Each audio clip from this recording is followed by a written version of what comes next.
कहते हैं life is like a pistachio, hard from outside, salty and delicious from inside.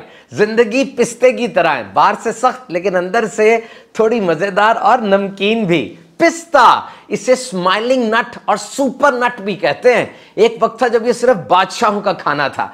इसे hot नट भी कहते हैं क्योंकि समझा जाता है ये अंदर बाहर से इंसान को गर्म रखता है। इसका खूबसूरत ग्रीन कलर और ऊपर पर्पल टेंट जो होता है बड़ा खूबसूरत और मुनफरिद लगता है। इसे ग्रीन गोल्ड यानी सब्ज रंग का सोना भी कहा जाता था। इसके एक तरफ नेचुरल स्प्लिट होती है, खुद ब खुद खुला होता है ना, उससे इसको खाने की रगबत बढ़ती है। नींद नहीं आती, बिस्तर पे जाने से पहले थोड़े से पिस्ते खा ले, इसमें मेलाटोनिन होता है जो जल्दी नींद की तरफ ले जाता है छोटा सा लेकिन पावरफुल न्यूट्रिएंट पंच है, ग़िज़ाइयत से भरा हुआ है। 30 से ज्यादा विटामिन्स, मिनरल्स और फाइटो न्यूट्रिएंट्स होते हैं इसके अंदर। 9 अमाइनो एसिड्स इंसान के जिस्म में प्रोड्यूस होते हैं और ये 9 के 9 पिस्ते के अंदर मौजूद होते हैं। हार्मोन्स का बैलेंस हो या मसल्स की ग्रोथ हो, पिस्ता हर जगह मदद करता है। एथलीट्स, ये जो खिलाड़ी होते हैं, पिस्ता इनका फेवरेट नट है। इसके अलावा दवाइयों में भी इस्तेमाल होता है। प्रोटीन और फाइबर ज्यादा है, खा ले देर तक पेट भरे रहने का एहसास बाकी रहता है, इसलिए वजन नहीं बढ़ता।